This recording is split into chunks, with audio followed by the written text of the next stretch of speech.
कुछ मेन जो डिफरेंसेस, जो कुछ मेन जो चीजें कस्पल में और वैदिक में है, कुछ मैंने आपको डिस्कस करा था कि कल, ये कुछ ना कुछ चेंजेस है, ठीक है। आयांशा के चेंजेस हैं, बाकी जो डिवीजन है वो अनइक्वल डिवीजन है।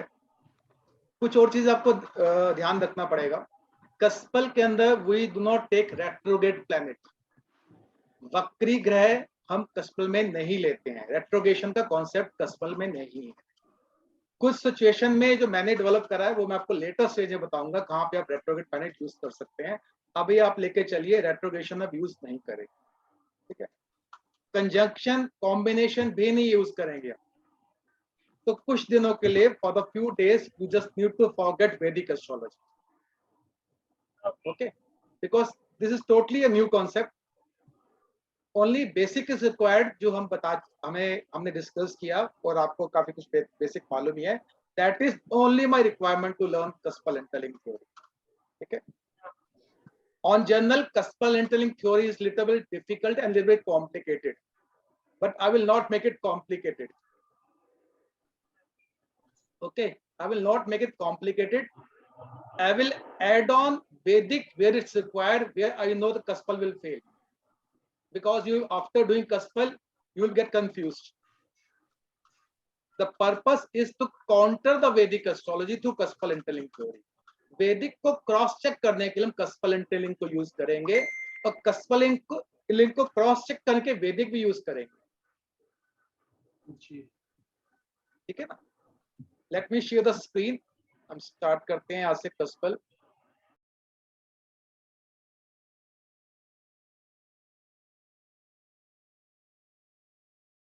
Okay, you can see the screen now. Okay, you see I have written Cuspal interlink theory, predictive astrology. Why Cuspal interlink theory is predictive astrology? देखिए, कस्पल इंटरलिंक थ्योरी और KP advance theory भी कह सकते हैं, because ये KP astrology जो है वो सब लॉर्ड तक काम करती है। But the KP introduce is a सब lord theory. whatever the answer, it will be given through the सब लॉर्ड only. हमने सब लॉर्ड को मास्टर बना दिया। किसी भी हाउस का प्रॉमिस देखने के लिए हमें सब लॉर्ड को रीड करना पड़ता है केपी एस्ट्रोलॉजी के अंदर। तो sub lord is very important. Fifth house is house of pregnancy. बच्चा देखना है तो फिफ्थ हाउस का sub lord become very important. Marriage देखनी है तो सेवंथ हाउस प्रोमिनेंट, हमें पता है सातवां घर seventh house represent marriage, seventh house का सब लॉर्ड इंपॉर्टेंट हो जाएगा। किसी भी इवेंट को देख, where is my profession, tenth lord important हो जाएगा। डेथ का इवेंट देखना है, एट हाउस इंपॉर्टेंट हो जाएगा। तो 1 से लेकर 12 तक हाउस के जितने भी सब लॉर्ड है ये बहुत इंपॉर्टेंट हो जाएंगे। अब एक क्वेश्चन आ सकता है, if the KP astrology available था, हमें कस्पल इंटरलिंक पढ़ने की जरूरत क्या है? भाई केपी इज अवेलेबल, केपी के 6 बुक का सेट्स भी है, आप बुक रीड कीजिए। हालांकि केपी इज अ जीनियस, उसकी आधी चीजें समझ ही नहीं आएंगी बुक पढ़ने के बाद। केपी इज अ जीनियस, आप बात समझ रहे हैं, मगर बुक जब आप केपी एस्ट्रोलॉजी की पढ़ेंगे you are able to understand the concept, because KP ने बुक ऐसे लिखी कि सामने वाला इंटेलिजेंट है, वो मास्टर एस्ट्रोलॉजी में, तो उसने अपनी बेसिक बातें रखी, ठीक है। काफी 6 सेट्स का बुक है केपी का, but I don't advise you, थोड़ा कॉम्प्लिकेशन हो जाएगा। आपकी जरूरत होगी तो आप फ्यूचर में पढ़ सकते हैं एक रेफरेंस बेस के लिए। हालांकि रेफरेंसेस मैं आपको सारे इस कोर्स में ही दे दूंगा, शायद आपको किसी बुक पढ़ने की जरूरत ही नहीं पड़ेगी, मगर टू एनहेंस योर नॉलेज, जहां लगेगा कि नहीं I need to enhance my knowledge, तो वहां आप आपका बुक को एज ए रेफरेंस बेस पढ़ सकते हैं। अब देखिए, मैंने कहा केपी एस्ट्रोलॉजी टॉक्स अबाउट सब लॉर्ड ओनली। अब सब लॉर्ड तो पढ़ लिया हमने, अब प्रॉब्लम कहां पे आकर हुई? There is one astrologer called Balakrishna, ये मैंने शायद फर्स्ट क्लास में ही बताया था। बेसिकली ही इंट्रोड्यूस सब लॉर्ड थ्योरी। क्यों पढ़ी सब लॉर्ड थ्योरी की हमारे को जरूरत? बिकॉज अगर सन का सब लॉर्ड है तो वो 3-4 मिनट तक नहीं चेंज होगा। मान लीजिए आपका असेंडेंट लगन का जो सब लॉर्ड है, जो मेरी पूरी लाइफ को डिनोट करने वाला है, रिप्रेजेंट करने वाला है, इवेंट्स बताने वाला है। लगन क्या है? लगन इज माई होल लाइफ। अगर लगन कोई भी इवेंट प्रॉमिस नहीं करेगा, आपकी लाइफ में वो इवेंट डिनायल है। मान लीजिए असेंडेंट ने प्रॉमिस नहीं करा चाइल्ड बर्थ, तो फिफ्थ हाउस को रीड करने की जरूरत नहीं है। फिफ्थ हाउस के sub lord, finish, game is finish over there. वैदिक में तो कंफ्यूजन है भाई, whether the pregnancy is there or not, got a point? मैं पहले फीमेल का चार्ट देखूं, फिर मैं मेल का चार्ट देखूं, फिर मैं अष्टकूट मिलान करूं, मैच मेकिंग में नाड़ी दोष आ जाएगा तो बच्चा नहीं होगा। हमें एस्ट्रोलॉजर पंडित जी डरा देंगे, भाई नाड़ी दोष है, बच्चा तो होगा नहीं। भाई व्हाट द टेक्स्ट में क्या लिखा है? टेक्स्ट में ये लिखा है अगर नाड़ी दोष है तो बच्चा नहीं होगा, अगर नाड़ी दोष में स्कोर 0 है। बट कंडीशन है, अगर वो ब्राह्मण है तो नाड़ी दोष अप्लाई ही नहीं होता। इफ यू आर ब्राह्मण, इफ यू आपका रिलीजन ब्राह्मण है तो नारी दोष एप्लीकेबल नहीं है। आई विल टेक वन मुहूर्त class also, but but is my question, what is my question? You see, my Rahu is in 8th house. मैंने क्या बोला? Rahu is what? Rahu is why this is happening. क्यों होता है भाई ऐसे? That's why I have more questions in my life. इसलिए मेरे पास बहुत क्वेश्चन है ज्योतिष को लेके। Even I need a mentor to answer my questions. Somebody will come across to me and answer my question. ठीक है? If the Jyotish is a science, if astrology is a science, why Nadi dosh is not applicable on Brahman? This is my first question. It should be applicable to everyone. भाई आपको kidney stone है, उसकी surgery होगी, ब्राह्मण है तो नहीं होगी क्या? इसलिए astrology is a science to know the promise and potential of our life, कि मेरी लाइफ में क्या प्रॉमिस है, मैं क्या लेकर आया, उससे पोटेंशियल कितना है।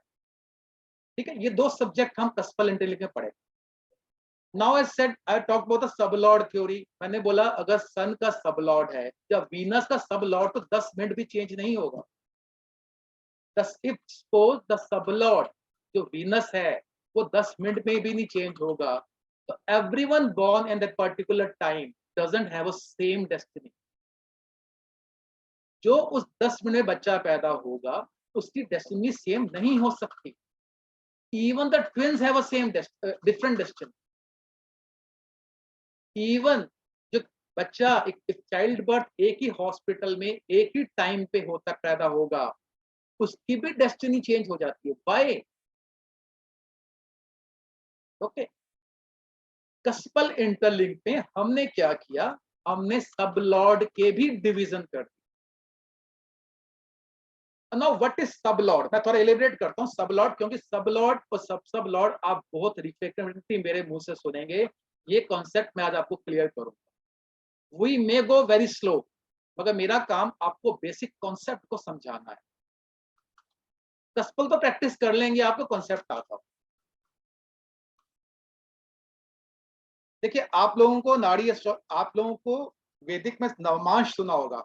D9 की बात करते हैं कि हम D1 पढ़ते हैं, दैट इज में लगन कुंडली। हम D9 भी पढ़ते हैं। नवमांश कुंडली बहुत इंपॉर्टेंट है, वो फ्रूट्स ऑफ प्लैनेट बताता है कि प्लैनेट के फ्रूट्स क्या। What is navamsa? Navamsa is a division of a planet. What is navamsa? Navamsa is the division of planet. मैं कहता हूं ना मेरा असेंडेंट है कैंसर, वो उसका लॉर्ड हो गया मून, वो कौन से नवमांश में गया? इस मीन मैंने मून के 9 डिवीजन कर। Sub lord is what? Sub lord is the 9 unequal division of nakshatra. There is a difference between navamsa and sub lord. आप इस कॉन्सेप्ट को आज समझेंगे, यही मैं आपको फोकस करूंगा। आपको सारी कस्पल मैक्सिमम आज ही समझ आ जाएगी। बाकी तो सिग्निफिकेटर हैं, जितनी प्रैक्टिस करेंगे आप वो तो मैं आपको दूंगा ही, आप अप्लाई करते रहेंगे, अपने चार्ट में अप्लाई कीजिएगा। मगर व्हाट इज इतना कॉम्प्लिकेटेड नहीं है कस्पल। पढ़ाने वाला कॉम्प्लिकेटेड हो सकता है, सब्जेक्ट कॉम्प्लिकेटेड नहीं है। मैंने बोला नवमांश क्या है? What is navamsa? Navamsa 9th division है प्लैनेट का, D9 जिसे हम कहते हैं। ठीक है, अगर एक प्लैनेट के 9 डिवीजन करूंगा तो नवमांश चार्ट कास्ट हो जाएगा। रिमेंबर, नवमांश में हाउस डिवीजन नहीं देखा जाता है। It's not a division of house, it's the division of planets. ये कॉन्सेप्ट समझ लीजिए, वैदिक में बहुत काम आएगा। कभी हम डिविजन चार्ट पढ़ेंगे, आपको बहुत काम आएगा। Navamsa is the division of a planet. 9 division करेंगे तो नमाश बन जाएगा, 10 डिवीजन करेंगे तो दशमांशा चार्ट D10 बन जाएगा, उस प्लेनेट के 20 डिवीजन करेंगे तो D20 चार्ट बन जाएगा, 60 डिवीजन करेंगे तो D60 चार्ट बन जाएगा। Very simple. जब मैंने एक प्लैनेट के डिवीजन करने शुरू करे, मेरे डिविजनल चार्ट्स बन गए। डिविजनल चार्ट्स तो बोल दिए, इसको ध्यान रखिएगा, it's not a house division, it's a planet division. एक प्लैनेट के जब मैंने 9 डिवीजन करे, it become navamsha chart. 10 division करे, इट बिकम दशमांशा चार्ट। 60 डिवीजन करे, it become a D60 chart. And what is कस्पल interlink theory? जब हमने एक एक हालांकि नक्षत्र की बात कर रहे हैं, देखिए जो जो स्टेलर थ्योरी नक्षत्र थ्योरी है, नक्षत्र की बात होगी। मैंने सिर्फ नमांश बताया आपको कि डिविजनल चार्ट्स कैसे कैलकुलेट होते हैं, क्योंकि कंफ्यूजन होगा नमांश और सबलॉट थ्योरी। जब मैंने नक्षत्र के 9 डिवीजन करे, इट बिकम अ सबलॉट। ठीक है, वैदिक ने क्या किया, उसने कहा मैंने प्लैनेट के डिवीजन कर दिए, वो नमांश बना दिया था। सर सॉरी प्लैनेट के 9 डिवीजन करें तो नवांश बना, बिल्कुल, और नक्षत्र के 9 डिवीजन करें तो सब लॉर्ड। बिल्कुल सिंपल। जी ठीक है, बहुत सिंपल। जी। ठीक है, अब है क्या, देखिए हमने कहा कि एक सब लॉर्ड ने सब रिजल्ट देने हैं मेरे को। 12 हाउसेज है तो 12 सब लॉर्ड ही मिलेंगे मेरे को, क्योंकि सब lord is the division of नक्षत्र। एक नक्षत्र के 9 डिवीजन कर दिए मैंने। ठीक है, नमांश में प्लैनेट के डिवीजन करे मैंने। ठीक है, अब मान लीजिए आपको पता है यूनिवर्स में 27 नक्षत्रास है। सिंपल, सबको पता है। वो 27 नक्षत्र क्या है, जो आप बार बार पढ़ेंगे तो आपको याद हो जाएंगे सीक्वेंस, अश्विनी से लेकर रेवती तक। देखिए लॉर्ड मून, चंद्रमा की 27 बीवियां थी। Moon had 27 wife. वो नक्षत्र हैं। नक्षत्र कहां से आए, चंद्रमा से तो आए। मैथोलॉजी क्या है इसके पीछे, कि चंद्रमा की जो 27 वाइफ थी, इट बिकम अ नक्षत्र। और जो उनकी फेवरेट वाइफ थी वो थी रोहिणी। चंद्रमा की, मून की जो फेवरेट वाइफ थी, जिनको ज्यादा पसंद करते थे, वो रोहिणी थी। दैट्स व्हाई मून एक्सॉल्टेड इन रोहिणी नक्षत्र। मून टॉरस में एक्सॉल्टेड हो जाता है। बड़ा भाई, देखिए ज्योतिष इस मैथोलॉजी, ज्योतिष कुछ और है ही नहीं है। जब ये लॉर्ड शिवा से निकली है तो मैथोलॉजी तो है, और क्या, कुछ भी नहीं है इसके अलावा। तो नमांश में जब हमने, आपको पता है कि 27 नक्षत्र है और एक नक्षत्र के 4 पदार्थ होते हैं। 1 नक्षत्र के 4 डिवीजन है, 4 पदार्थ हैं। ठीक है, अगर मैं 27 को 4 से डिवाइड करूंगा तो 108 नमांश बन जाते हैं। हालांकि नमांश थ्योरी हम यहाँ पढ़ने वाले नहीं है, this is for your knowledge only.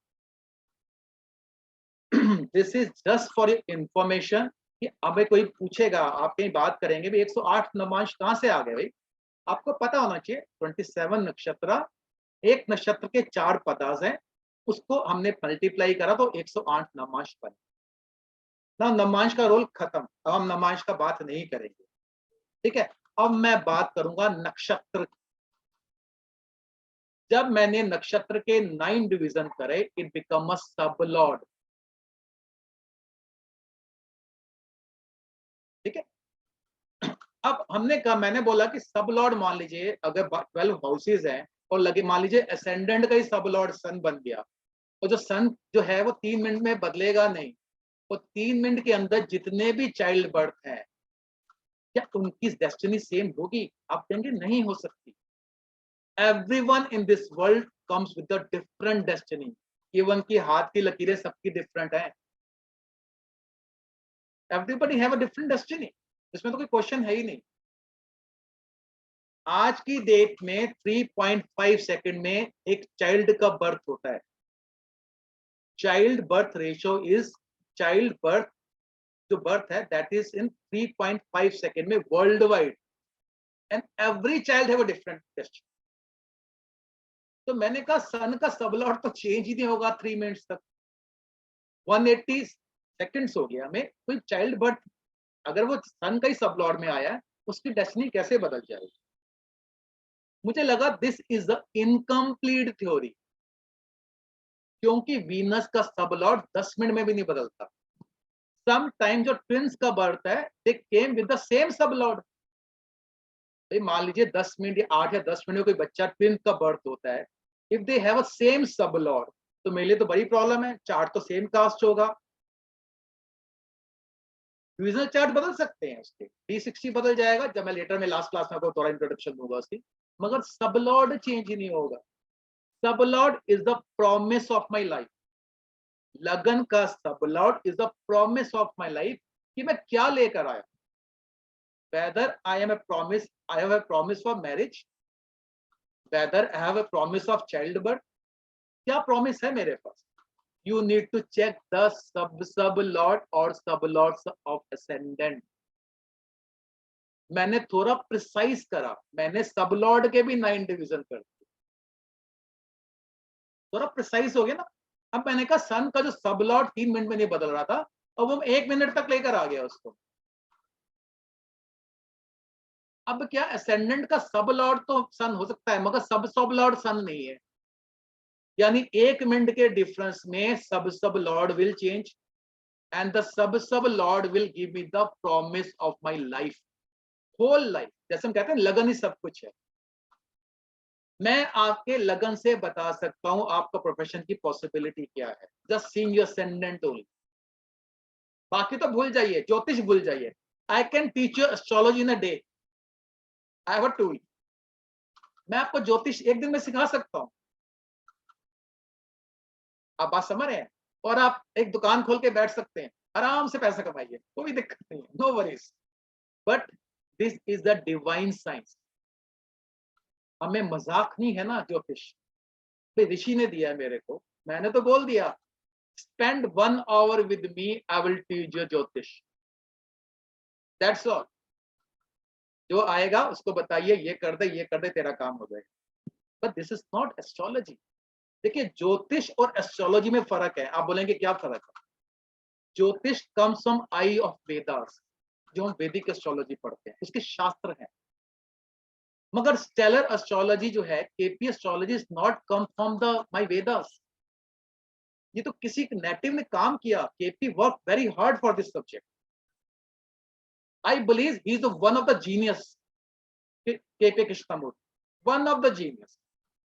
हमने उन्हीं का कॉन्सेप्ट उठाया, सब लॉर्ड के 9 डिवीजन कर दिए। मैंने कहा थोड़ा प्रिसाइज हो गया कि सब लॉर्ड जो है असेंडेंट का, अब वो 1 मिनट में बदलेगा भाई।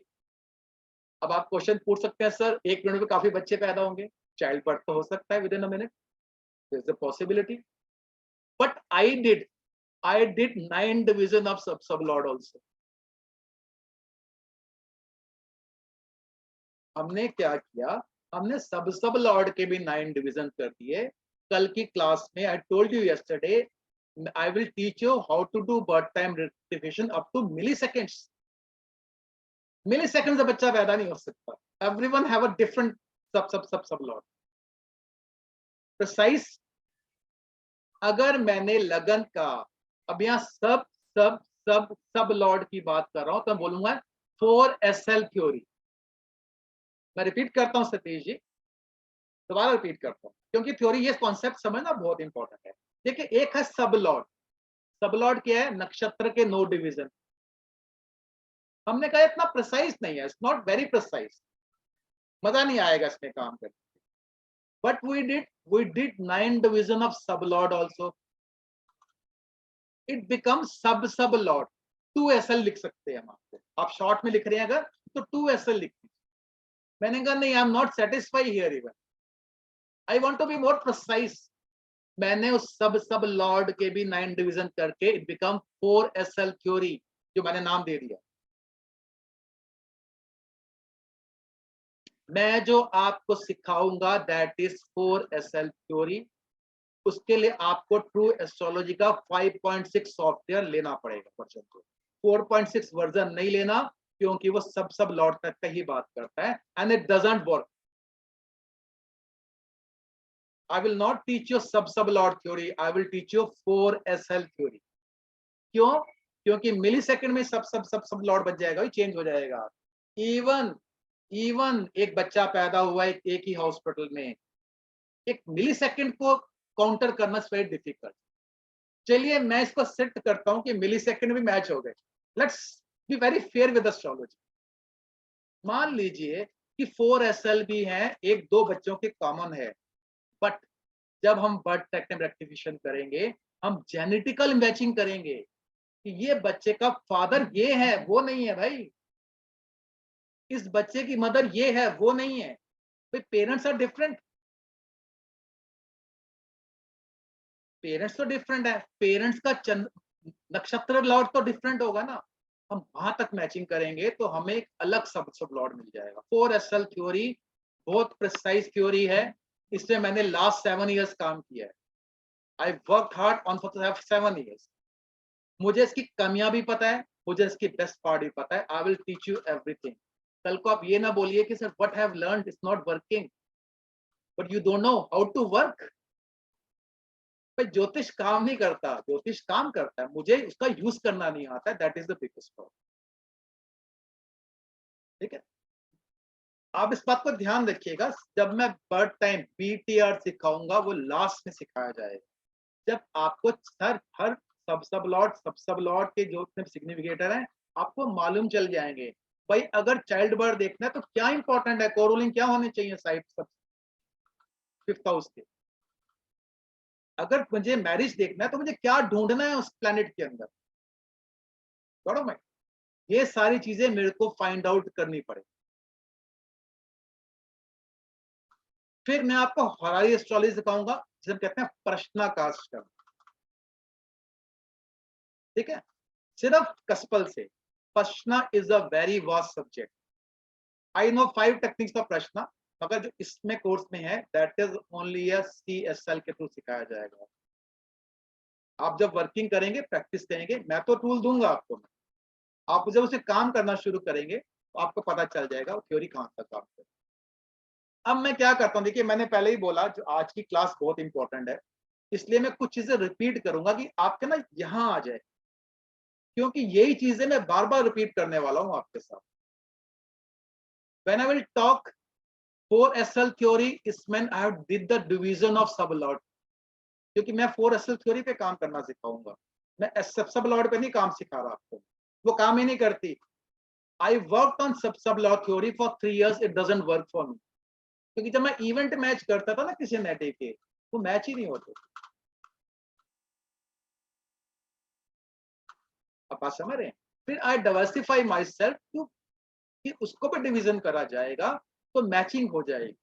मैचिंग कहां तक करेंगे, हम डे प्रोग्रेशन भी लगाएंगे एक चार्ट में, उस पर्टिकुलर टाइम पे उस पर्टिकुलर डे में ही इवेंट क्यों हुआ आपके साथ। We should know this also. ये वैदिक नहीं बता सकता, इतना प्रिसाइज नहीं है वैदिक। हाँ, if you are a master in Vedic, आप दिन तक निकालेंगे, घंटे में निकालेंगे, there is a lot of calculation. यहाँ तो हम जब बर्थ टाइम रेक्टिफाई करेंगे तो इफ द बर्थ चाइल्ड जो है वो शाम को 5 PM का बर्थ चाइल्ड है, तो 5 PM में जो 4 रूलिंग प्लैनेट से सब बात करेंगे उस पर्टिकुलर टाइम पे, चार्ट में भी बात करेंगे, ट्रांजिट में भी बात कर रहे होंगे, तब मजा आएगा ना। तो it's very precise.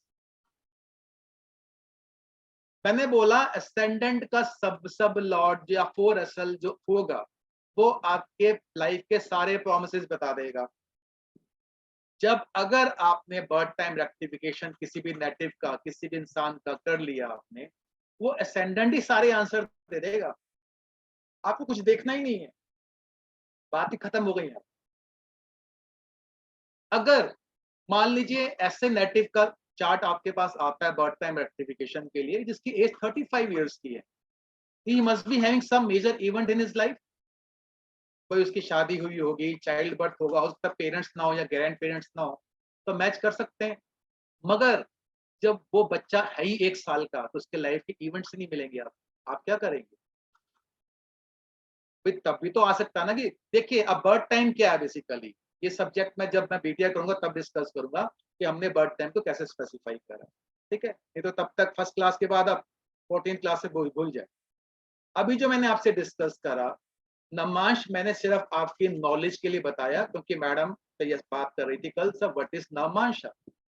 नमांशा is a 9 division of planet. बात खत्म हो गई, हमारा कोई रोल नहीं है नमांश का। कस्पल इंटरलिंक, कस्पल इंटरलिंक में रेट्रोग्रेड प्लानिंग हम कब यूज नहीं करेंगे, conjunction and combination, PAC use नहीं करेंगे। पोजीशन, एस्पेक्ट और कंजंक्शन, ये शॉर्ट फॉर्म है।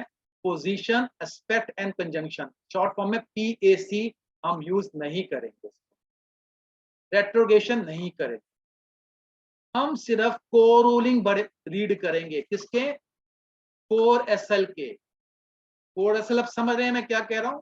सब लॉर्ड के 9 डिवीजन करें तो सब लॉर्ड बना, सब लॉर्ड के 9 डिवीजन करें तो ये 4SL थ्योरी की बात करेंगे।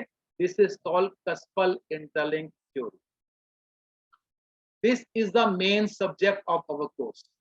अभी तक जो हमने 3-4 दिन बात करी वो हमने जनरल इंट्रोडक्टरी था वैदिक का, जनरल बात है। वो बीच में ही बात करता रहूंगा। If you have some question about Vedic I will answer you. मगर रेवेलेंट होगा तो मजा आएगा, रेवेलेंट नहीं होगा आप बोलेंगे D60 कैसे रेक्टिफाई करते हैं, वो I will give your answer for that, क्योंकि मुझे पता है वो आप अभी कर नहीं पाएंगे, ठीक है? तो मैंने आज बात कर दी कि 4SS साल लगन का एसेंडेंट ही मेरी लाइफ का प्रॉमिस डिसाइड कर देगा। A day a child born on that particular 4SL, उसका promise and potential of chart is defined and is destined to have that particular event in his or her life. उस बच्चे की destiny time of birth पे ही decide कर दी गई। अब देखिए क्या है, वैदिक में ना ए तो है मगर जेड नहीं है। वैदिक में ए अल्फाबेट तो शुरू तो कर दिया आपने, एंडिंग तो है ही नहीं है, नेवर एंडिंग सब्जेक्ट। महर्षि पराशर ने भित्तपाद शास्त्र में मेंशन किया हुआ है कि it will take 3 life span to read Vedic astrology. 3 जन्म लगेंगे वैदिक एस्ट्रोलॉजी सब समझने के लिए। 3 जन्म, 3 लाइफ स्पैन। अब हमें तो पता नहीं कि पिछली लाइफ स्पैन में हमने क्या सीखा था, नेक्स्ट में क्या सीखेंगे, हम तो अभी इसी जन्म की बात करते हैं। मैंने बोला कस्पल इंटरलिंक का ए भी पता है और जेड भी मैं सिखा दूंगा, प्रैक्टिस आपकी होगी। How much you put effort that is your, that is not mine, ठीक है? यहाँ तक क्लियर है सतीश जी? आपको बिल्कुल क्लियर है? आई होप मैडम भी सुन रही होंगी कि यहाँ तक ऊपर क्लियर होगा। नहीं होगा तो ग्रुप में पूछ लीजिएगा या कल की क्लास या नेक्स्ट क्लास में भी पूछ सकते हैं, कोई प्रॉब्लम क्लियर है आई विल। क्लियर है sir. Okay okay, thank you ma'am. Now what is कस्पल interlink theory? है क्या भाई ये चीज? कस्पल interlink theory of CIL is a story of involvement and commitment. क्या स्टोरी है? Involvement and commitment. क्या मैंने लिखा भी हुआ है? जब आप रिकॉर्डिंग पढ़ेंगे तो आप इसको, जो मैंने पीपीटी तैयार किया इसको भी आराम से पढ़ सकते हैं। अभी मैं इसको रीड नहीं कर रहा हूँ, इसलिए लिखा हुआ है। आप मेरी बात सुन के जब रीड भी करेंगे तो बड़ा क्लियर सा हो जाएगा, एक थ्योरी भी साथ में मिल जाएगी। इसलिए मैंने कहा आपको कुछ ही बुक को पढ़ने की जरूरत नहीं है, वो कंफ्यूजन है। Why book is confused? I will tell you the reason also. आप बोलेंगे शायद इंटेंशनली मना कर रहा हूँ। When I read the first book of Kespel interlink theory, that is Key to Learn. That is the first book written by Mr. Kuller. When I read the book, but मेरी habit क्या है, मैं पहले book पढ़ता हूँ फिर मैं किसी से क्वेश्चन पूछता हूँ।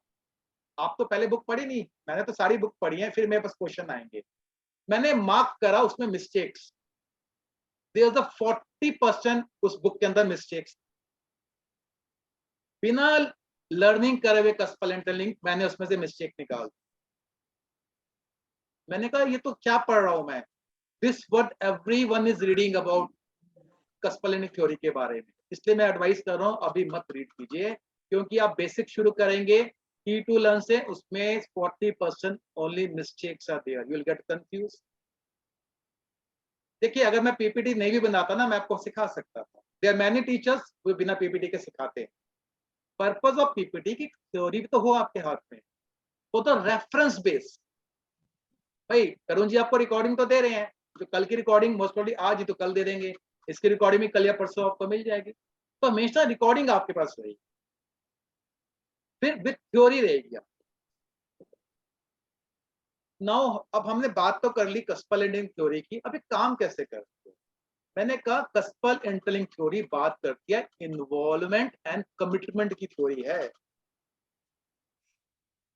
देखिए स्टेलर एस्ट्रोलॉजी में केपी कृष्णमूर्ति ने बोला खाली प्लैनेट रिजल्ट नहीं देते, प्लैनेट जिस नक्षत्र में है वो भी रिजल्ट देगा।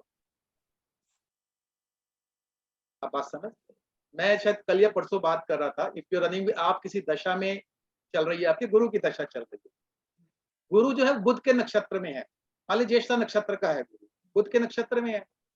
गुरु तो वेल प्लेस है आपके नेटल चार्ट में, लगन का लॉर्ड है, मान लीजिए सतीश जी आपका पाइसेस लगन है, तो लगन लॉर्ड तो बड़ा अच्छा हो गया ना आपके लिए, गुरु बैठा भी 4th हाउस में है। काल पुरुष कुंडली में तो एक्सॉल्टेड गुरु है, काल पुरुष कुंडली में कैंसर साइन हो गया, यानी 4th हाउस में गुरु कंसिडर एज एक्सॉल्टेड जुपिटर। आपकी पर्सनैलिटी स्ट्रांग है भाई, योर लगना Lord is very strong, but लगन लॉर्ड जो है वो मरकरी के नक्षत्र में है, जो 6, 8 या 12th हाउस में बैठा हो। ये क्या करेगा, ये अपनी दशा में 6th हाउस का रिजल्ट भी दे सकता है, अगर 6th हाउस में बैठा है, डिजीज भी दे देगा, डेप्थ भी दे देगा, एनिमीज भी दे सकता है। 8th हाउस में होगा क्रोनिक डिजीज दे देगा, सडन गेन दे देगा, ठीक है, ऑकल्ट में इंटरेस्ट दे देगा आपको। 12th हाउस में एक्सपेंसेस, फॉरेन लैंड ले जाएगा अब आपको, 12th हाउस फॉरेन लैंड। यानी स्टेलर एस्ट्रोलॉजी में खाली प्लैनेट के रिजल्ट नहीं देखते हैं, हमने कहा नक्षत्र के रिजल्ट को देखते। तो नक्षत्र is the called star Lord, नक्षत्र को हमने क्या नाम दिया, स्टार लॉर्ड का नाम दे दिया। प्लैनेट इन सच ए नक्षत्र mean a planet in a star Lord of what. ये मैं रिपीट करूंगा, घबराने की जरूरत नहीं है, ये सब सीख जाओगे, ठीक है।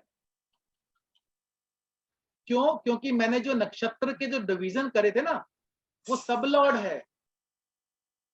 तो इन्वॉल्वमेंट किसकी हुई, जब कोई प्लैनेट किसी हाउस को नक्षत्र से इन्वॉल्व करेगा और सब लॉर्ड से कमिट कर देगा, वो इवेंट आपकी लाइफ में फ्रूटिफाई हो जाएगा। आई विल रिपीट, इस कॉन्सेप्ट को समझिएगा आराम से।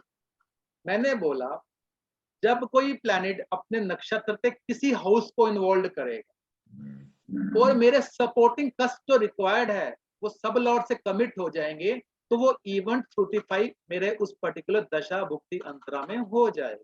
बात ही खत्म, वेरी सिंपल, कोई न्यूटन थ्योरी नहीं है इसके अंदर। नक्षत्र इज द इन्वॉल्वमेंट, कमिटमेंट कौन करेगा, सब लॉर्ड या सब लॉर्ड कमिट कर सकता है ना। 4SL थ्योरी मैं आपको BTR में यूज करूंगा, क्योंकि मेरे को प्रिसाइज चाहिए बर्थ टाइम रेक्टिफिकेशन। रीडिंग में हम सब लॉट तक ही काम करेंगे तो रिजल्ट हमारे को मिल जाएगा। क्यों, उसकी वजह यह है कि वो सॉफ्टवेयर शायद भी बना ही नहीं है जो 4SL तक भी हमें दिखा दे। मैंने मैनुअली काम किया हुआ है उसके ऊपर, मगर आपके लिए पॉसिबल नहीं है अपनी कैलकुलेशन करना, ठीक है। तो जब हम BTR करेंगे तो हम सब 4SL थ्योरी पे काम करेंगे, क्योंकि वो सॉफ्टवेयर में अवेलेबल है। मगर जब हम किसी भी हाउस का प्रॉमिस पढ़ेंगे तो हम सब लॉर्ड को पढ़ लेंगे, ठीक है। तो वेरी वेरी कन्वीनियंटली बात करूंगा, मान लीजिए जुपिटर की दशा चल रही है, मरकरी आपका 7th हाउस में बैठा हुआ है या नक्षत्र में है मरकरी के, तो मरकरी ने 7वां घर इन्वॉल्व कर लिया। मैं प्रॉमिस क्या देख रहा हूं, मैरिज का प्रॉमिस कैसे देखना है वो मैं आपको बताता हूं, नेक्स्ट स्लाइड में है।